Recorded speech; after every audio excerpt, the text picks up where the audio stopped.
I'm Laurie Cardozo-Moore, and this is Focus on Israel.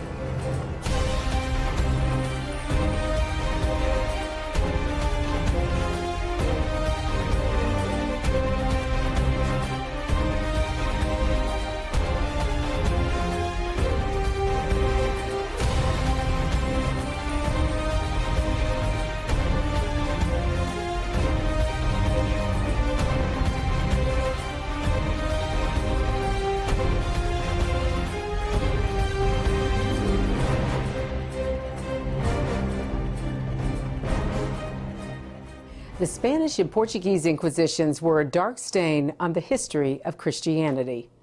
Over the centuries, many families lost all connection to their Jewish past or kept the secret buried and hidden from succeeding generations.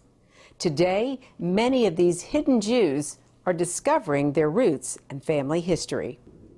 Hello, I'm Laurie Cardozo-Moore, founder of Proclaiming Justice to the Nations, a nonprofit organization dedicated to educating and sharing the message of Christian biblical responsibility to the people and land of Israel in the face of a growing global anti-Semitism.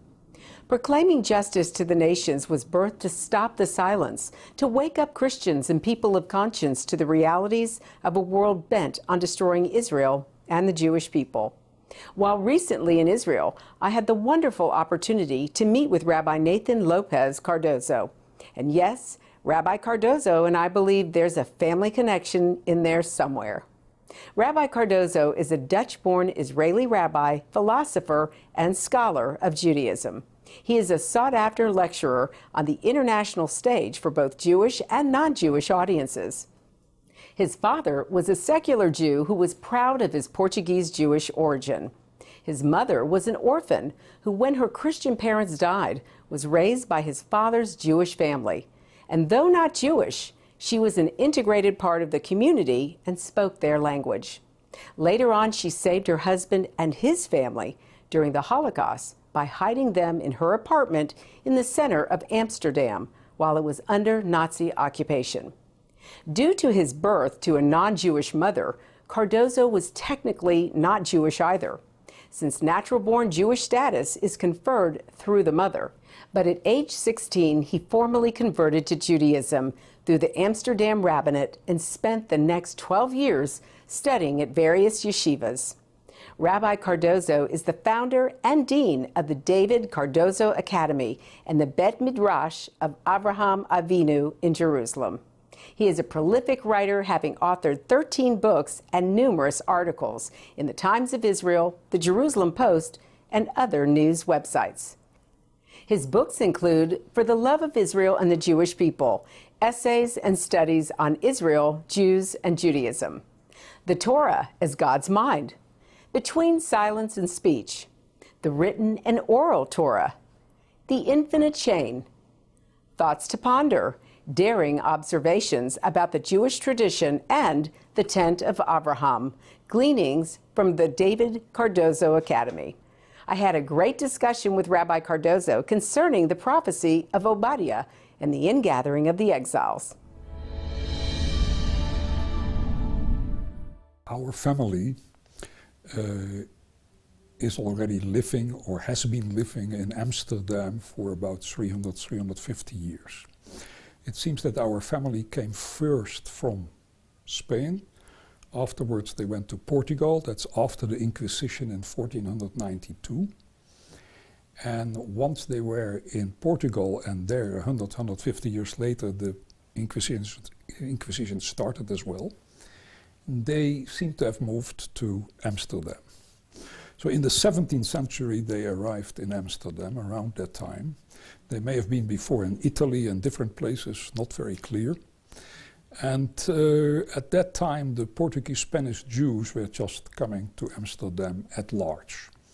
They built a community there, mainly people who had no Jewish background at all, but they were Christians as far as their beliefs were concerned, but they wanted to return to the Jewish tradition, but they didn't know what it was. But there were some rabbis they brought with them, or they came later, and they started to invest in them and to give them Jewish education. And so slowly they built out of that first 3 small Jewish Portuguese Spanish communities, which later on became one community. They came from many different parts of Spain and Portugal. And out of that became the famous Portuguese Spanish community in Amsterdam, which was flourishing in the 17th, 18th century and up till the Holocaust, and then it was nearly completely wiped out. On one Shabbat, on one Saturday, when the Nazis walked into the synagogue and they took all the Jews with. So that's from where my father comes. I personally believe that it is this coming back to the Jewish roots is coming about because of several issues. First of all, in Spain and Portugal, there are, if not millions, then hundreds of thousands of Christians walking around who are clearly from Jewish descent. There was obviously a lot of assimilation between Jews and non-Jews when they stopped being able to be Jewish, and the Inquisition pushed them into Christianity. Whatever you hide, whatever you try to do away with, psychologically we know that at a certain moment it just comes back again. And what happens psychologically, I would say, it comes in the subconscious. Certain things which go back a few hundred years suddenly somehow come back, and they start to make an impression on the subconscious of people. Something is telling them in their DNA, whatever name you want to give it, there is something about you which is different from perhaps other people. I think there's a second thing as well. People are looking for meaning today. There's a big problem today going on in the Christian church, and that is many people who are part of the church are not satisfied with what that church has to offer. And therefore they're looking for other opportunities. So it is an existential issue as well. People want to know, why am I living? What is the purpose of life? Who are we? There's a lot of wonder going about. People are, I think, becoming more and more aware of the amazing experience of being alive. And they are asking questions and they need answers. And what they do is, and this happens quite often, is they go on the internet and they go and look into books, and then they find that the Jewish tradition is the root of Christianity, it is the root of Islam, it is the root of Western civilization in many, many ways. So therefore they try to get back to the sources, to the very root where it all started. So suddenly something opens up to them which they were never aware of. So there are psychological, cultural, and other matters taking place. The Sephardi world also paid a very heavy price in the Holocaust, especially those who were living in Europe. In Greece, in Turkey, there was anti-Semitism as much against the Sephardi community as there was against the Ashkenazi one. When the Nazis came to Holland and they wanted to deport all the Jews to Auschwitz and Birkenau and all these places, and the Dutch Jews were the first ones to get there. They were the first people who were picked up by the Nazis. There was an attempt made by some non-Jewish professors who were medical professors to prove to the Nazis that the Portuguese Spanish Jews were really not Jewish.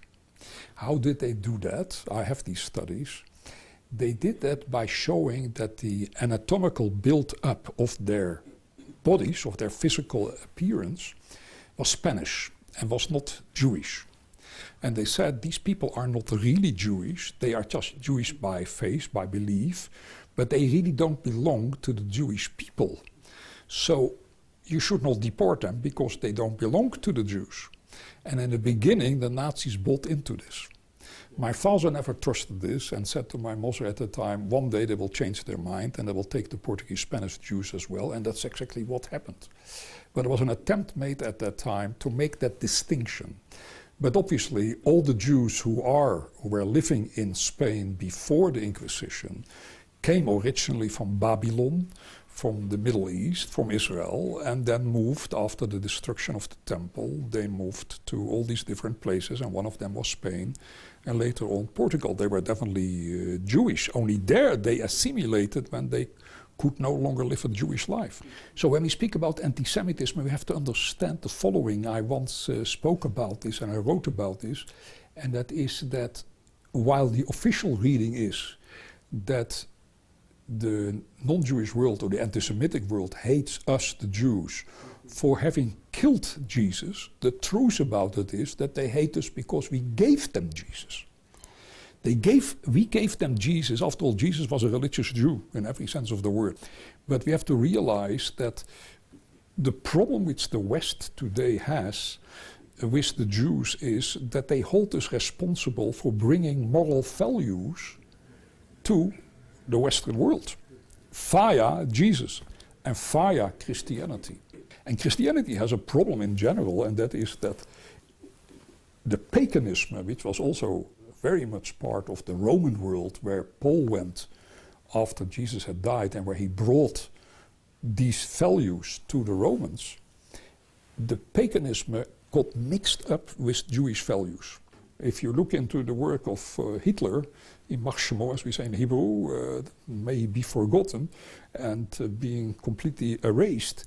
The truth is that if you read his work, Mein Kampf, he writes there that the main reason why he hates Jews is because they brought ethics and morality to the world. That's where it starts. And as long as we therefore don't convince our people, Jews and non-Jews, that we must go back to Jewish values to build a better world, you're going to have a continuation of anti-Semitism. I think that the first thing what they have to realize is that there is very good cause of being proud about their Jewish ancestry. But it starts with pride. There's a feeling like, here is an unusual people. People don't realize how unusual the Jewish people are. The Jewish people is 4,000 years old, right? We are the smallest nation in the world. We don't count in any way number-wise. You know, we are less than 1% of mankind. It is very remarkable that the whole world is always busy with us, while in fact nobody should ever have heard about us. There are tribes in Africa which are much larger than the sum total of all the Jewish people in the world, and you have never heard about their name, you don't know anything about them. But when it comes about this even smaller people called the Jewish people, everybody's busy with it. Every focus is always in politics on also levels. It is on the Jewish people, to the bad and to the good. They use it against us and they use it in favor of us. As I said, you know, all the great ethical values came from the Jewish tradition, via Christianity, via other different countries or religions, whatever it is, but that's what you belong to, that's what you're part of, so be proud of it. Whether or not you want to join this whole thing, that's up to you. But at least be proud of it. And under all circumstances, therefore, fight anti-Semitism, because the fight against anti-Semitism is a fight of favor, in favor of you against people who also hate you. You may be Christians, maybe you may be today Catholics, but ultimately this is anti-Semitism against you. And if you don't fight it, then you're doing a great disservice, not only to the Jews, but also to yourselves. I want to take you to Israel in pictures and film. I want you to see how God's sovereign hand can be seen before our eyes right here in this land. That's why PJTN is offering a special anniversary package that includes a captivating new book and award-winning DVD. Israel Rising is a unique visual story of Israel's miraculous journey from unforgiving desert to thriving nation. Thousands of years ago, the prophet Ezekiel foretold a future time in which the arid land of Israel would come alive for its people. Now this breathtaking book documents the fulfillment of this vision, as rarely seen photographs from the 1880s to the 1940s are juxtaposed with recent photos of the same locations. This book will inspire and captivate you as it illuminates Israel's foretold awakening in a new and unforgettable way. In addition, you'll receive the award-winning documentary, Israel Indivisible: The Case for the Ancient Homeland. This inspiring film examines the many political twists and turns that make Israel the world's most controversial nation. From Abraham and the Promise to the issues facing the Jewish state today, the film examines the historical, archaeological, legal, and biblical foundations for the modern state of Israel. This is a limited time offer for these two remarkable resources for just a one-time gift of $70 today. Your generous donation will help ensure that PJTN stays on the front lines and in the headlines of all the important issues facing Israel and our Jewish brethren. So please go to pjtn.org today. From studying history, it's very clear that what starts with the Jews never ends only with the Jews. We must strongly stand against any anti-Semitic trends, for if not stopped, they'll cause harm to all of us, and we'll witness the downfall of our Judeo-Christian Western culture. Today, many people say there's no longer a need for a Jewish state, that Jews around the world no longer need a place of refuge. But anyone who has heard recent statistics about the worldwide rise in anti-Semitism would never make such a claim. The reality is that neo-Nazi groups and Nazi sympathizers are increasing around the world. Surveys show that over 1 billion people in the world harbor anti-Semitic attitudes. Close to 50% believe that Jews have too much power in the business world, and 2/3 of the world's population has never heard of the Holocaust or believe the historic accounts of it are inaccurate. Don't let yourself be manipulated by evil people with a wicked agenda. When the self-serving villains are in control, good people from all religions suffer. Muslims, Christians, and all people of conscience should stand proudly and show respect for a country that gives so much to the world in so many ways. Do your part, do your research, and do what you can to make a difference. Because what happens in Israel does affect us all. This is not just a Jewish or just an Israeli problem. This is a problem for all humanity, for each and every one of us who believe in freedom and human rights. Learn more about what you can do at pjtn.org. In 2015, I was invited to the Sephardic Anusim Conference in Netanya, Israel. The conference focused on research on the historical and contemporary development of the crypto-Jews of Iberian origin. The conference was aimed to educate the public about this phenomenon and its contemporary ramifications in Israel and around the world. I'm Del Sanchez. My real name is Delfino, which means dolphin. And I've named it after my father and my grandfather. And it's a long story, but I'm not here to tell you about myself.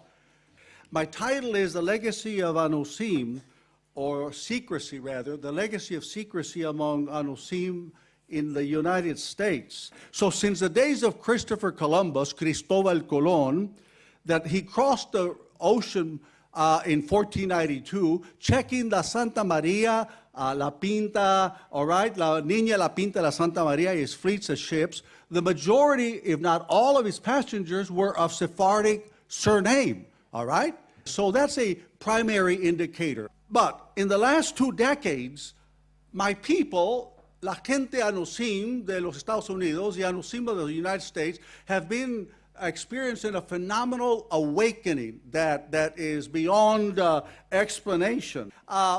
We have some material evidences. In my latest book, Out from Hiding, Evidences of Sephardic Roots Among Latinos, I speak about DNA, onomastics, which is art and science of surnames.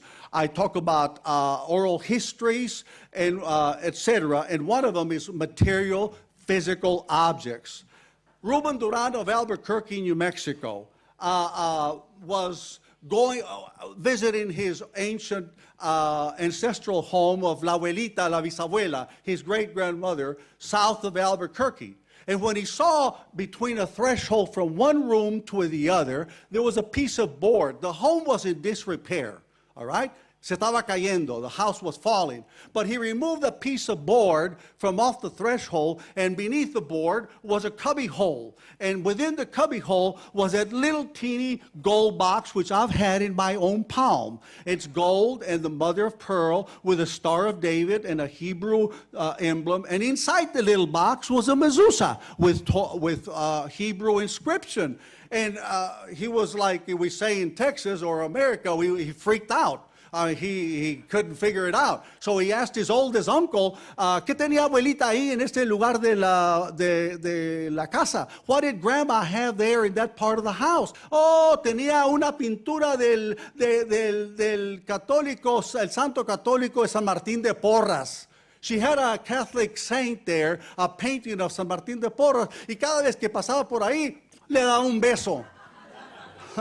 Every time she passed by there, she'd give him a kiss. He wasn't kissing San Martín de Porras, she was kissing the secreted object behind San Martín de Porras, all right? Which was a mezuzah. Well, not long afterward, in our search for evidences, physical evidences, we bumped into an old cemetery south of Albuquerque. It was a Catholic cemetery. It was not being kept. It was full of thorns, and we saw all of the gravestones where had their crosses. Well, this one has a cross, but it's got something else. If you read it, if you see it clearly, excuse me, because I'm not a professional photographer, otherwise the picture would be clear. It's got Hebrew letters on it besides Spanish words, which is very crypto-Jewish. And what are the Spanish letters in Hebrew? The first 5 of the 10 commandments in Hebreo. So we begin to put some evidences to the fact that we are descendants of crypto-Jews. And it, again, corroborates the fact that many of our Hispanic people that are taking bona fide DNA tests are coming out with very similar, and in some cases exact, DNA haplogroups as our Jewish family that are Sephardic and Ashkenazic, all right? So the evidences are there. The Anusim in the United States of America are alive. But as the rabbis presented this morning, necesitamos un poquito de amor y tolerancia. We need a little bit of love and tolerance. We need to not be pushed into conversions. Bear with me. We've already been converted to the point of being convulsed. It's a process. We're talking about hundreds and hundreds of years of having to survive. All right? So I pray, I hope that something that I've said has kind of a little tickled your heart as to bear with us as we grow, because we're the butt and the brunt of a lot of persecutions that people don't know of. All right? Shalom uvracha. So let's take as a source, again, one of the prophets, Obadiah the prophet. At the end of his prophecy, he reveals some terrible things. He talks about the end of the exile, which is our time, I think. He talks about those exiles coming back to Zion, to the land of Israel. And this is what he says in the verse, almost the last verse in the prophet Obadiah. And the diaspora of the Jews from the Canaanites all the way to Tarfat, to France, and the diaspora or the exiles of Jerusalem in Spain. They will inherit the cities of the Negev. And he calls those Jews Bnei Israel, the sons of Israel, who were in exile until that place is called Tarfat, which is France in Hebrew today. And then he says, Galut Yerushalayim, the exile of Jerusalem who were in Spain, in Farad. One of the greatest commentators on the Bible, Rashi. This is what Rashi says. The sons of Israel are the exiles of the 10 tribes. And where did they exile to? They exiled to the area of France, Tarfat, as it is called in the verse. We'll see what it is. And the exile of Jerusalem, who are those exiles of Jerusalem? They are from the tribe of Judah. That is the tribe of Judah, and they exiled to Sfarad, Spain. Rashi says, the prophet Obadiah, that divides between the exile of Israel and the exile of Jerusalem, means to say that the exile of Jerusalem is the tribe that is connected to Jerusalem. Which tribe is connected to Jerusalem? That is the kingly, that is the tribe of kings, that is Judah. And Judah was exiled all the way to Sfarad. Now we understand why the Sephardi Jews were always connected to that internal part of the Torah, the secrets of the Torah, the Kabbalah aspect of the Torah. Because it's quite known that it is this part, I can't explain how and what and where, but it is known that this hidden part of the Torah was given, especially, more so than any other tribe, it was given. This aspect of the Torah was actually handed down, especially to the tribe of Judah. So the Sephardi Jews are actually connected to David. They are connected to that internal part of the Torah. And that is a wonder.